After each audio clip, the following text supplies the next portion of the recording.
Hello and welcome to this latest episode brought to you by the International Unity Club.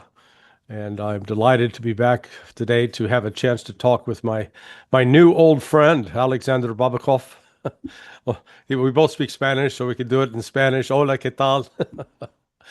But yeah, lots to talk about. Let me start with getting your sense of the Russian reaction to, can the United States be trusted as a negotiating partner? And I ask that because we've now had the experience of Iran trusting the United States, not once, but twice in the last 9 months, where the negotiations seemed to be going forward, and then the United States used it as a pretext to attack Iran. Can Russia trust the United States to be a genuine negotiating partner? Just recently, our Minister of Foreign Affairs, Mr. Lavrov, said that the spirit of anchorage is evaporating. That's quite clear. There's a great care about the situation, great concern, because it characterized a high level of trust of two leaders during their meeting. To answer your question, can you trust?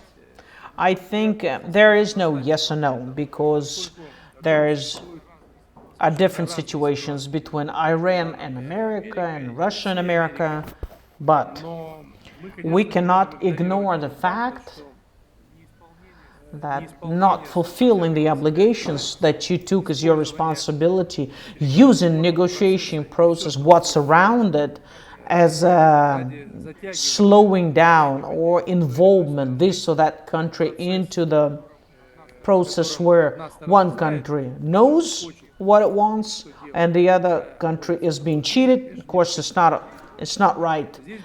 What we need to talk about here is that this type of steps, they destroy not just a matter of trust, because trust is more like it's inner humanity, it's more about the relationship. But countries should be able to build a relationship based on the legal documents that confirm direct clauses, the obligations, the rights, that they can be passed from generation to generation, because they cannot live by just a moment. And that there is a threat to this relationship by some kind of election cycles or varieties in election.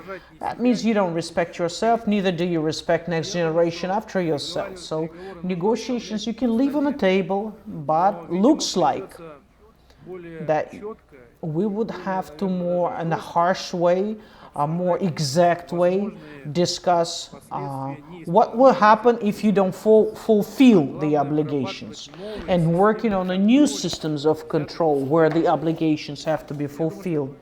The world jurisprudence would help us in this case. We can't build international relations based on this minute advantages of this or that state. That's a way to nowhere. It's a way to real catastrophe. So the countries and the leaders of these countries that are playing a key role have to find a strength inside themselves, a core strength, work on the mechanics that today would be an adequate of the level of the relationship that we have for today. Probably for American party today, American side, I hope it is possible, but the hope have to be supported with some type of strength, a word. Look, Iran today demonstrates quite a livelihood. They're live, they're strong, and you can see the military power surrounded around Iran, and it's a signal to all those that see themselves in this process. Only your own sovereignty, based on the economical, military, and diplomatic potential, there's the best guarantee that the result will turn into the negotiating process. If you took a poll of the Duma today? Um, are they still in favor of continuing a negotiating process with the United States, or would they vote to say, this is a waste of time? You mean the State Duma, Russian State Duma? Да, Государственная Дума. Yes. Well, State Duma, they don't have negotiations with the Americans. There's a desire that was from congressmen or senators to establish a contact with the deputies.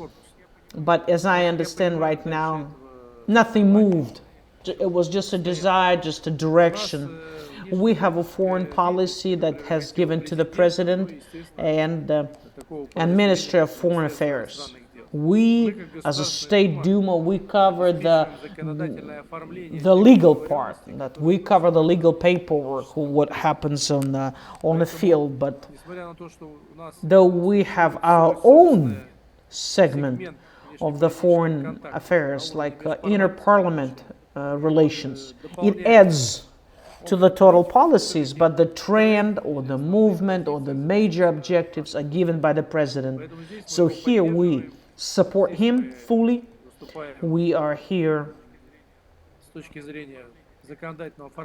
We prepare the background with the legal documents that he reaches certain agreements. But on our own, as a self entity, we can, as a partnership, it's just as a people's diplomacy, yes, we can work, we can discuss. If you ask, it's more like an emotional evaluation, how the State Duma deputies could react to today's offer if it would be on a table, on a partnership.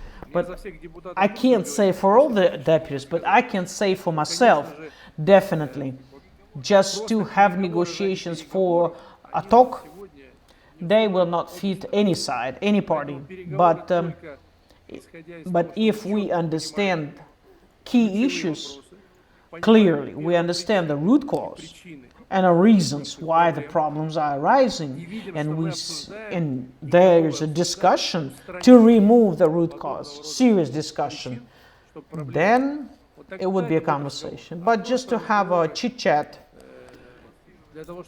to demonstrate pseudo, being good or good intent, no, it's not, doesn't feed us anymore.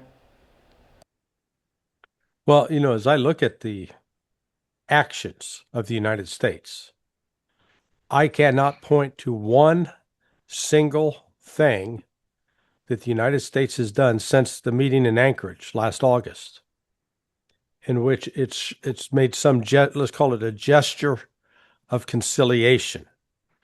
For example, when Steve Witkoff could have showed up at any of the meetings that have taken place since August and said, hey, we're returning the property that Barack Obama,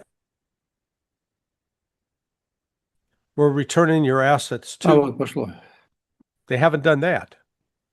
We're going to reestablish direct flights between the United States and Russia. They haven't done that. Instead, what the United States has done since this supposed agreement in Anchorage is imposed additional tariffs on Russia, tried to punish countries that buy oil from Russia. So that's where I'm looking at this thinking, from my standpoint, it looks like Russia's being played for a fool, candidly.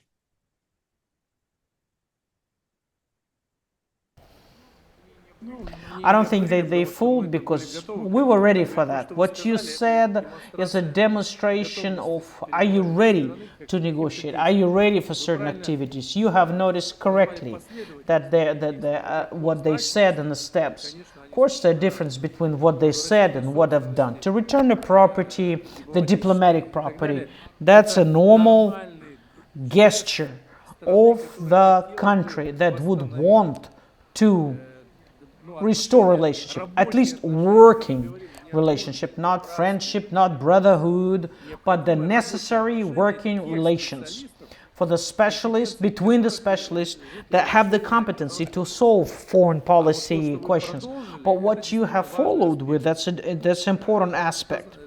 what was done by the administration of Trump in the last days.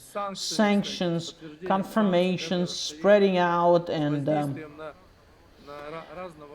influence in different types of institutes and trade. It all speaks that they see themselves in a right that other states don't have, just like Russia. One part of the world, for example, it hasn't changed, nor the attitude changed towards it. Maybe American says that the world is changing, but they don't want to change. They change it only like this. You change, but we stay without changes. But that's not going to last long. Is there a hope? There was a declaration of Trump that he understands the root causes of the conflict, that he understands that the reaction of Russia towards Ukraine would be made across every border, and they brought their military outfit to the Russian door. But after that declaration, nothing has happened. Nothing that would help to find a solution, but this is the only root cause. Take it out, and we will be already in a normal, regular negotiation process where the parties respect each other, answer the questions in a two-sided relationship or multi-sided relationship, because everybody watches how Russia and US treat each other. These steps would be a good signal. Yeah, what has been the general reaction in Russia to the United States attack on Iran? Very negative. Not allowed. This is activities that against any state. Because if you look at the rhetorics, there was no rhetorics.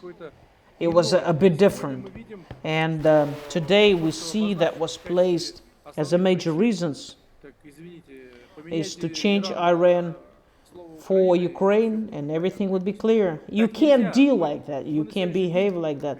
We say for today that if Iran that participates in negotiations was ready to discuss, first of all, that there is no threat to neighbors, to America, and they demonstrated in negotiations, they opened up their programs of the world of the peaceful atom, and that Iran looked at it as a real mechanics to reach a compromise, a real tool to reach a compromise. That would be a respect for neighbors, respect for Iran, respect for America. And we see today that they can't even they formulate the objective. They can't even say what is the objective of that military operation. You can't even call it a special military operation. What do they want to reach? What is their goal? The phrase is that to change the regime, then it's, sorry about that, but it's not a function. It's not the sphere of the interest of another state. It's a sphere of the sovereign state. They have to decide who will manage the country. Change by power or force, that means that America wants to get back to the period where they were a policeman of the whole world. That can't happen anymore. And if we speak about the changes of the regime as establishment of the leaders that are gonna arise that will satisfy America, wait a minute, we're going to the colonial past. Because these steps existed maybe, 200 years ago, 100 years ago. That's not permissible. If you take a look at the Venezuela, it was the same rhetorics.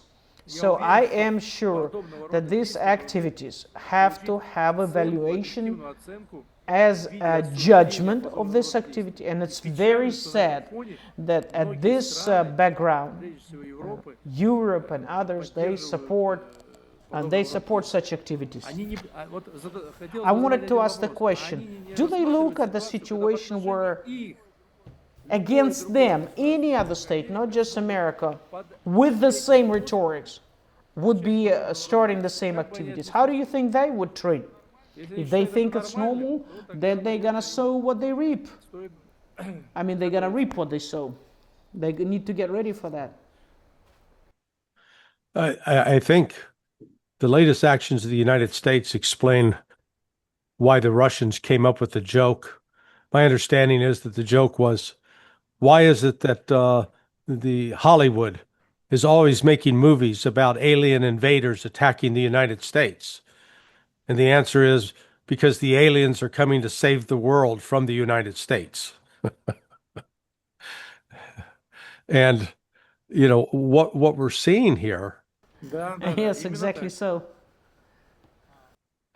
uh, I hate to speak ill of my country, but I'm looking at my country.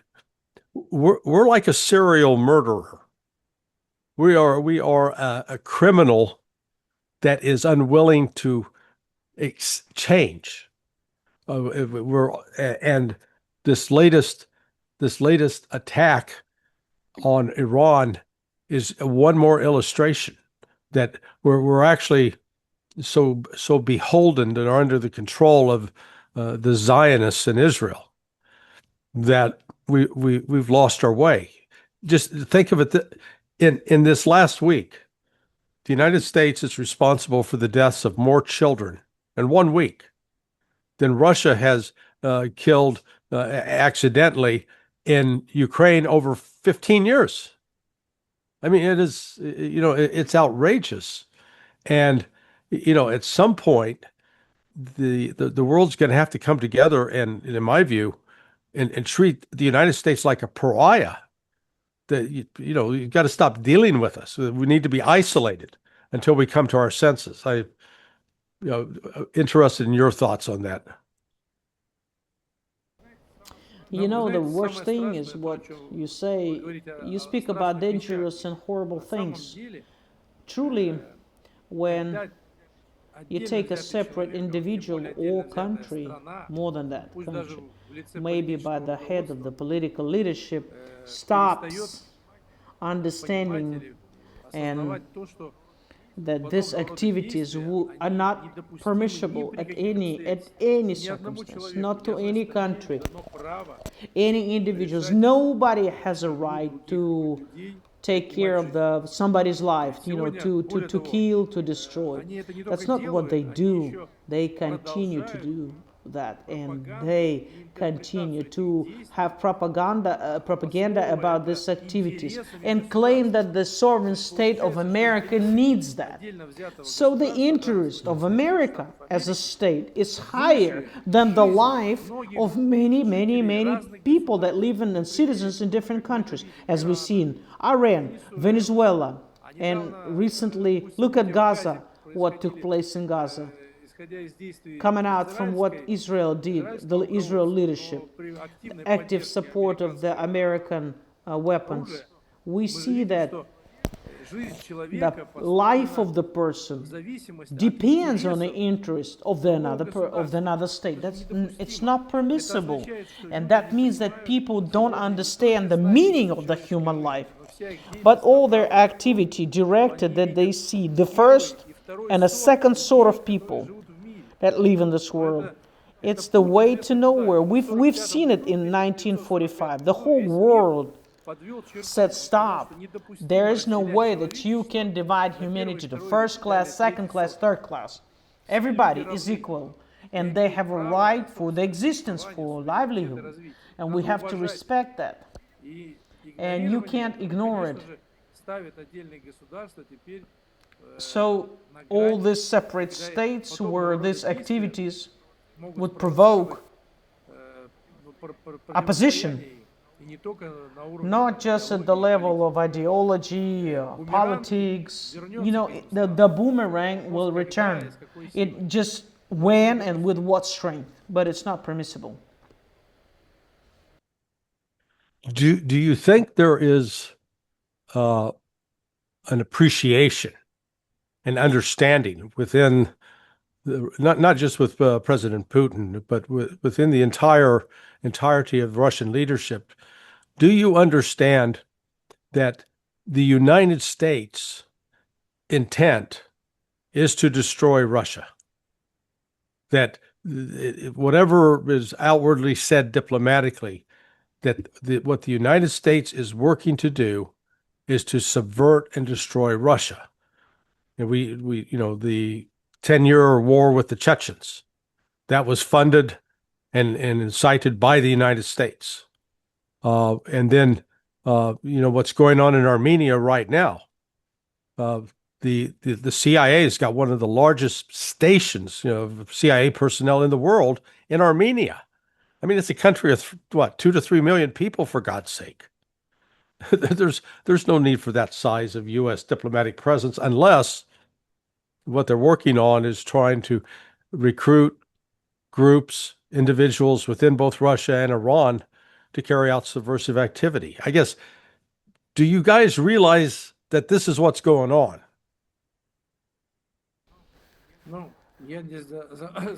I cannot answer for my president.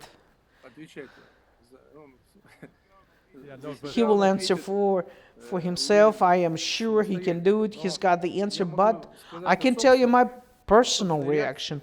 I can tell you that during the last 4 years, of course it keeps going even earlier, but the last 4 years, American leadership, American military politicians, I'm not speaking about the Europeans, all was leading to one thing, that you have to destroy Russia or make some kind of a defeat that Russia would never get out. The objective is there.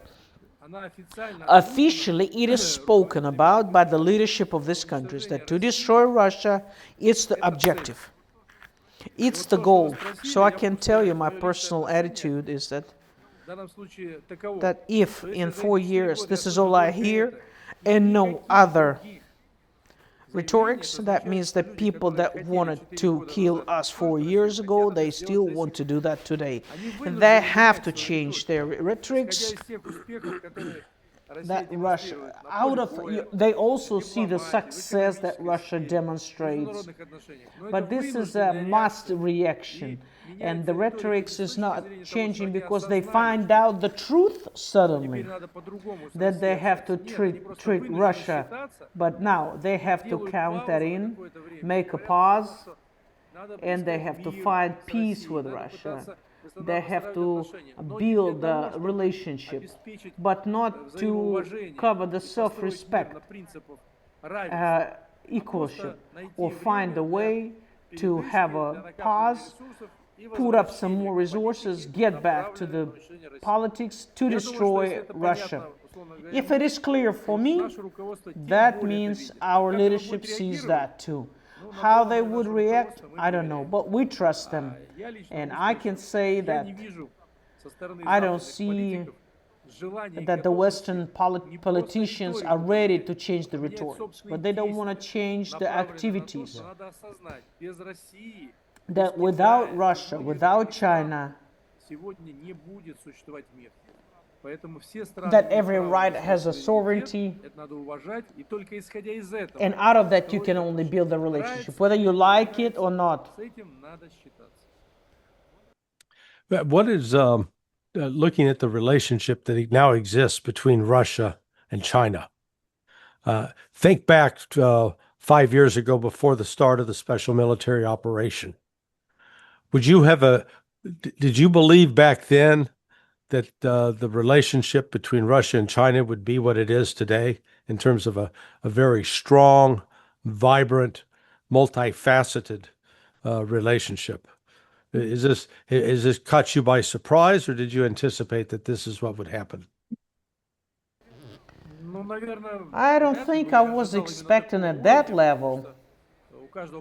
At every process they have a certain dynamics, but the international sphere changed so much, so clear, that the objectives that nobody saw Russia and China at the political arena at all, and that this attitude just increased the dynamics, speeded up the dynamics of Russia and China getting together, but also all other states. Look, Russia, we have President of South African Republic, that today Russia becomes more and more attractive because in its foreign policy they demonstrate stability based on the respect for other countries. And of course, answering your question, I want to repeat that the dynamics increased due to this negative attitude from Americans and Europeans to Russia and China. Yeah, it is the time I've been fortunate to spend in Russia, that the Russians have a different way of looking at the world, and it's translated into how it acts towards other countries. It is in contrast to the American attitude. Our attitude is basically, how can we take advantage of some other country? How can we take control of that country, make them do what we want to do, serve our interests without any regard to what goes on in that country, what's good for the country? Whereas what I've seen in Russia is a completely different mindset of one of how can we collaborate with, or you don't go in assuming that you're superior to this other country. You treat them as equals and with respect. Why is that? Is that a result of Russia's character formed out of the Eastern Orthodox Christian faith, or is it something deeper and beyond that? It's a very important question. It's a ideological aspect. Definitely, we have different attitudes for life, for different types of sides of this life. But really, the situation is quite simple. Our idea is not to change America, but to create such formats of relationship where the American position would not prevail against other countries. They can stay who they want to be, that's their personal business, but they have no right to put their point of view into the life of others. And that's possible only when Russia and China and other countries would have enough strength in every sphere that would be like a stop to, that would put a stop to pushing America to put their point of view on other countries. You can do that for a long time, you can try to discuss it, but sometimes without the results. So it's easier to work with all of us to have such relationship between our countries, as I said, where we would become stronger, so strong that no sanctions, no activities against our countries would work. I realize that the answer is quite clear for the leadership of our country. So all this is directed to create our sovereignty. We're not fighting America. We are creating a Russia that there's useless to dictate the policies that America does towards other countries. I think this way would be a lot more stronger, powerful, just based on our position. Now, it looks like the United States inadvertently has decided to give a boost to the Russian economy by virtue of starting this war against Iran. With the oil market now climbing, Russia's going to, the price of oil has gone up about, 20%. So, the ultimate irony out of this is Russia's status as perhaps one of the most important exporters of oil in the world has been solidified. I don't think the U.S. intended that, but that's been the result. What's your assessment of the status of the Russian economy today?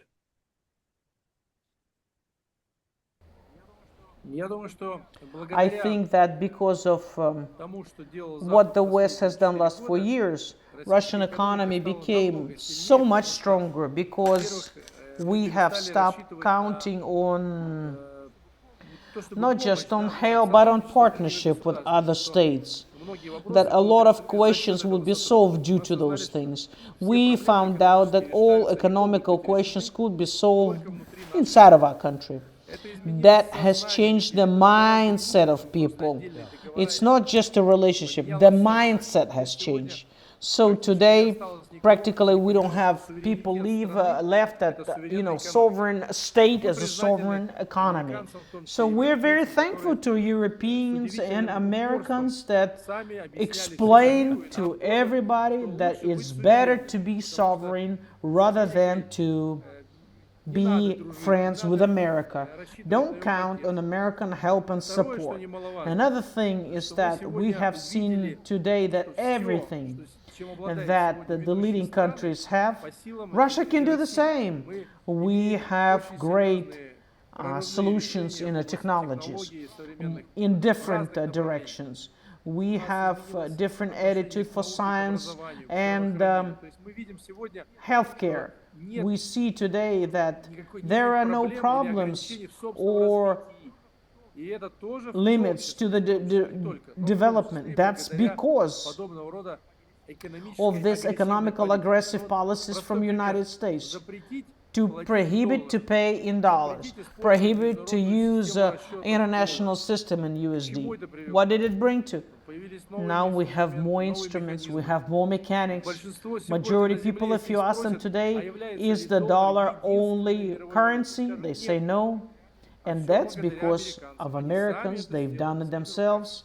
So Europeans wanted to take away from us golden reserves, take away our assets. They got afraid, but they don't understand that the time when they discussed it, can they take it, can they take it not, that's already no trust to them from any other country. If they discuss, that means they morally agree to take it away, and that's a destruction of the financial relationship, the pressure that is as a base of the currencies of the world. It's just not multi, there's a trust word. And the third thing we have seen, that economical interests are still there. Whatever you talk about Venezuela or how you need to fight a nuclear program and all that, right now there's a great an energy potential of the country,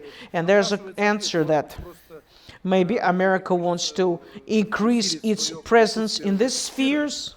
Maybe that's where the answer is. Yeah.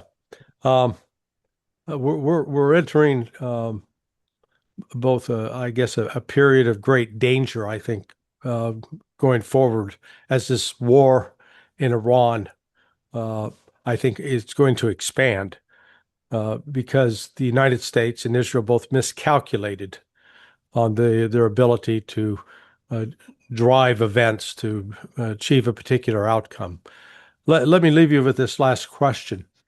How far is Russia, or let's say just without, you're not making a statement about President Putin's intent, but what do you assess as the attitude of the Russian people towards how much assistance they should provide to the government of Iran, the people of Iran, in resisting this aggression by the United States and Israel?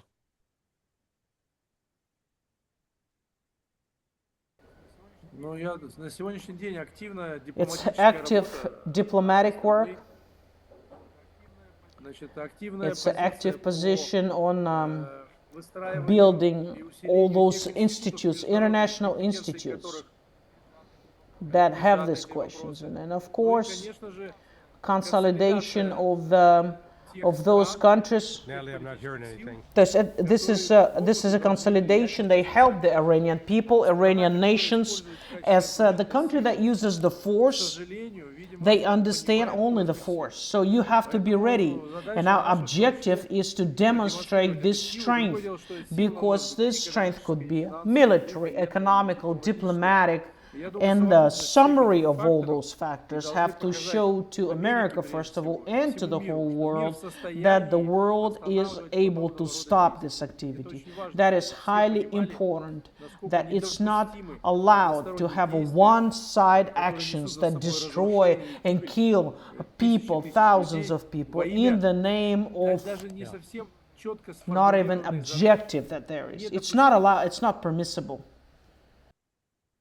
Yeah. Well, listen, Alexander, and I forgot to mention at the outset, you're the Спасибо deputy, вам. the co-chairman of the International Unity Club, and I've so appreciated both coming acquainted with you and developing the friendship, and I look forward to seeing you in person soon. But thank you for this Спасибо. conversation, and please, if you've watched and enjoyed this, I ask everybody hit the like and subscribe button. We continue to want to grow this channel that is an important voice of trying to promote peace instead of war. Thanks for watching.